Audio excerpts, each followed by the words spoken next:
ఒక్క నిమిషం తప్పలేదు, మీరు అడగడం తప్పలేదండి. కానీ మీరు జనసేన పార్టీ యొక్క ఆర్గనైజేషన్ గురించి మీకు తెలియాలి. అదేంటంటే ప్రస్తుతం మేము సంస్థాగతంగా మండల స్థాయి వరకు మేము నిర్మాణం చేసుకోగలిగాం. సో పవన్ కళ్యాణ్ గారికి ఉన్న అభిమానం, ఆయన పైన ఉన్న నమ్మకం యువతలో అది ఒక నాయకుడి వల్లనో లేదా ఒక ప్రాంతానికి సంబంధించింది కాదు. దేశవ్యాప్తంగా వస్తారు, తెలంగాణ నుంచి వస్తారు, ఆంధ్రప్రదేశ్ నలుమూల నుంచి వస్తారు.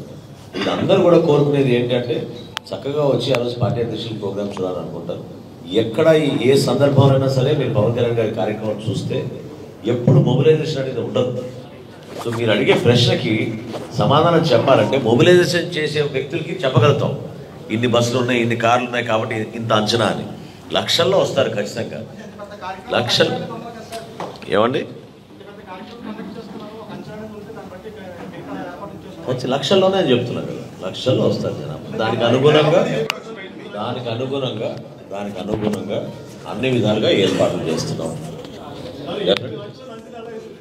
ఏమండి నేను అనలేదండి ఎక్కడ కూడా. ఓకే అండి, పర్లేదు, ఎవరో దానికి మాట్లాడి దాని గురించి నేను చాలా జాగ్రత్తగా మాడతాను, పకడ్బందీగా మాడతానండి. ఓకేనా, థ్యాంక్ యూ. ఏమండి ఎవరు అనలేదండి ఆ మాట.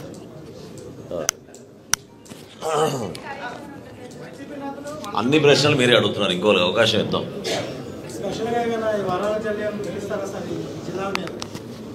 అంటే కొంతమందికి ఎవరైతే ప్రతిరోజు రాజకీయాల్లో చురుగ్గా పాల్గొంటున్నారో కొంతవరకు వారికి సమాచారం ఆల్రెడీ అందుంటుంది.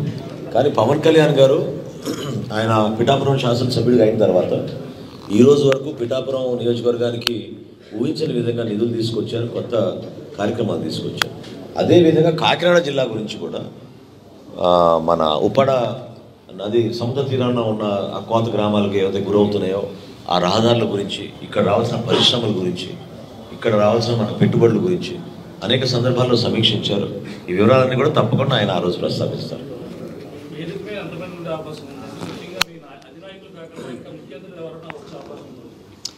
లిస్ట్ తయారు చేస్తున్నాం అండి, అది ఎందుకంటే ఇది కొంచెం భద్రతా పరంగా కూడా చూసుకోవాలి కాబట్టి. కానీ సుమారుగా ఇప్పుడు ఈరోజు ఉన్న శాసనసభ్యులు, పార్లమెంట్ సభ్యులు, అదేవిధంగా మా ఎగ్జిక్యూటివ్ బాడీ ఉంటుంది, మాకు జనసేన పార్టీ ఎగ్జిక్యూటివ్ బాడీ, వీలైనంత వరకు ఎంతమందిని అడ్జస్ట్ చేయగలిగితే అంత చేద్దామని ఒక ప్రయత్నం చేస్తున్నాం. సుమారు 250 మంది ఉంటారండి వేదిక పైన. లేదండి, Janasena party foundation.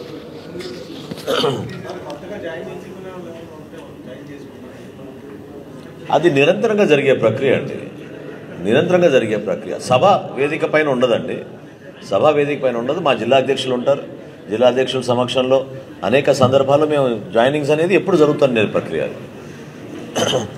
Thank you. భోజనాల గురించి ఒకసారి నానాజీ గారు చెప్తారండి.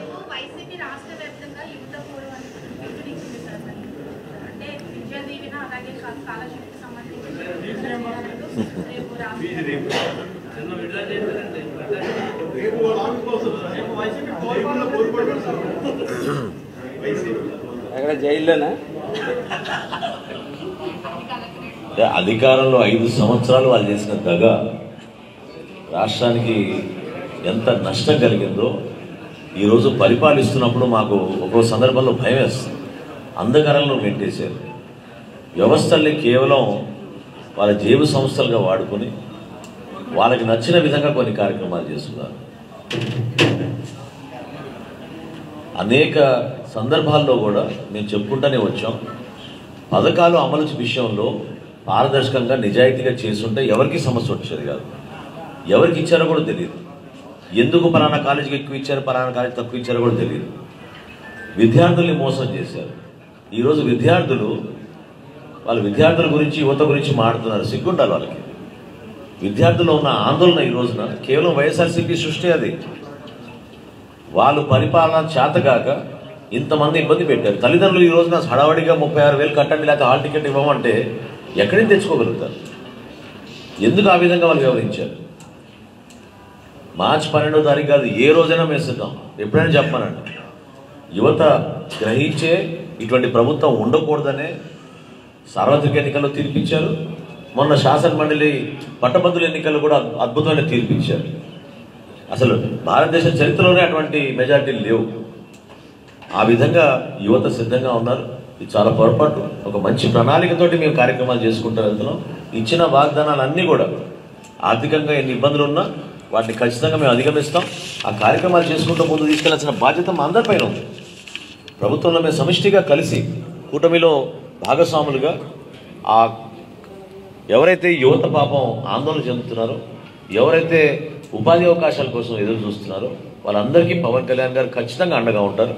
జనసేన పార్టీ ఎప్పుడు కూడా మా క్యాబినెట్ సమావేశంలో కానివ్వండి, లేకపోతే ముఖ్యమంత్రి గారి దృష్టికి తీసుకెళ్ళినప్పుడు కానివ్వండి, ఉదాహరణకి దుర్గేష్ గారి టూరిజం పాలసీలో మొట్టమొదటిసారి పర్యాటక శాఖానికి ఫస్ట్ టైం ఇండస్ట్రియల్ సెక్టర్గా గుర్తింపు వచ్చింది. ఎందుకంటే పెట్టుబడులు రావాలి, రాష్ట్రానికి అధికంగా మనకి ఈ ప్రాంతానికి రావాలనే ఉద్దేశంతో మొదటిసారి ఇండస్ట్రియల్ సెక్టర్ కేటగిరీ కింద మనం గుర్తింపు తీసుకొచ్చాం. సో ఆ విధంగా మేము ఆదుకుంటాం, కానీ ప్రణాళికబద్ధంగా ఆదుకుంటాం. అందులో ఏమాత్రం కూడా మేము వెనకడు వేసే ప్రసక్తే లేదు.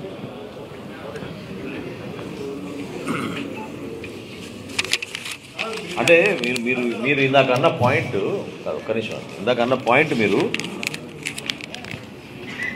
ఎన్నికల ముందు యువత గురించి 44 లక్షల ఉద్యోగాలు ఇచ్చామని చెప్పారు. వాళ్ళు వాలంటీర్లకు ఉద్యోగాలు ఇచ్చారండి? వాళ్ళు చెప్పండి. వాళ్ళు ఆ నైతికత ఉంటే, నిజాయితీ ఉంటే వాలంటీర్లని 6 నెలల క్రితమే ప్రభుత్వ రికార్డుల నుంచి తొలగేశారు. వాళ్ళని కనీసం రెన్యూ చేయలేదు. వాళ్ళ అండర్స్టాండింగ్ MOU అనేది ఎక్కడైనా చెప్పారా? ఎంత మోసం చేశారు. రాగానే ఇంకా జీతాలు పెంచుతామని చెప్పాడు, కానీ అసలు ఉన్న ఉద్యోగమే లేదని ఎక్కడ చెప్పాడు జగన్మోహన్ రెడ్డి? చెప్పాలి.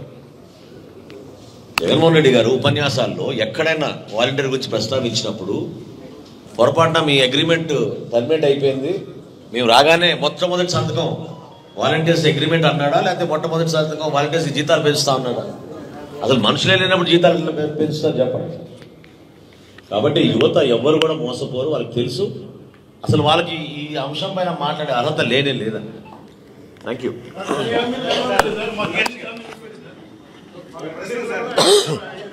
అలాగే ఒక్క నిమిషం సాధారణంగా మాట్లాడతారా?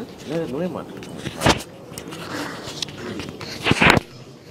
ఈ సభకి పెద్ద ఎత్తున కళ్యాణ్ గారి సూచన మేరకు ఎవరు డిహైడ్రేషన్ అవ్వకూడదని చెప్పి పెద్ద ఎత్తున బటర్ మిల్క్ ప్యాకెట్లు, అట్లాగే పెద్ద ఎత్తున లక్షలాది బటర్ మిల్క్ ప్యాకెట్లు, లక్షలాది వాటర్ ప్యాకెట్లు, అలాగే అనేక తోపుడు బండి పుచ్చకాయలు ఎక్కడికక్కడ పుచ్చకాయలు చేసి మళ్ళీ మధ్యాహ్నం భోజనం ఏర్పాట్లు కూడా చేయడం జరుగుతుంది. కానీ మొట్టమొదటిసారిగా ఎక్కడ ఈ రాష్ట్రంలో కానీ ఏ సభల్లో జరిగి ఉండదు. రిటర్న్ వెళ్ళేటప్పుడు కూడా అందరికీ లేట్ అయితే భోజన సదుపాయాలు ఇబ్బంది అవుతుందని చెప్పి 4 దిక్కులా కూడా లక్షలాది బిర్యానీ ప్యాకెట్లు ఎక్కడికక్కడ పెట్టి ప్రతి బస్సులోకి, కారులో వచ్చిన కారులోకి, మోటార్ సైకిల్ మీద వచ్చేకి అందరికీ 4 దిక్కుల, ఇటేపు కాకినాడ యానం రోడ్లో ఒక దిక్కున పెడతా ఉన్నాం, అలా మెడికేర్ హాస్పిటల్ దగ్గర ఒక దగ్గర పెడతా ఉన్నాం, అటేపు కత్తిపూడి ధర్మవరం ఒక పెడతా ఉన్నాం, ఇటేపు అన్నవరంకి కత్తిపూడికి మధ్యలో ఒక చోట పెడతా ఉన్నాం. కాబట్టి రిటర్న్ వెళ్ళే వాళ్ళందరికీ ఆ భోజన సదుపాయాలు ఉంటాయి. కాబట్టి మీ ద్వారా కొంచెం వారందరికీ కూడా తెలిసేటట్టు తెలియజేసిందిగా మేము రిక్వెస్ట్ చేస్తూ ఉన్నాం. అట్లాగే ఈ సభకు వచ్చిన వాళ్ళకి పెద్ద ఎత్తున భద్రత ఏర్పాటు చేసి ఎక్కడ స్టాంపేడింగ్ కానీ ఏది జరగకుండా ఉండడానికి, అలాగే ఇవాళ దేశానికే కావాల్సినటువంటి నాయకుడు పవన్ కళ్యాణ్ గారు, ఆయన భద్రత కూడా ఏం లోపించకుండా మనం చూసుకోవాల్సిన బాధ్యత ఉంది. కాబట్టి మన జన సైనికులకి అందరికీ కూడా విజ్ఞప్తి చేస్తూ ఉన్నాం. పెద్ద ఎత్తున పోలీస్ భద్రత మన నాయకుడి గురించి పెట్టుకుంటున్నాం. కాబట్టి పోలీసు వారితో ఘర్షణ పడడం కానీ ఏమి పడకుండా శుభ్రంగా మీకు ఇచ్చిన స్థానాల్లో మీరు కూర్చుని కార్యక్రమం చాలా చక్కగా చేయాలని చెప్పి కోరుకుంటూ సెలవు తీసుకుంటాం.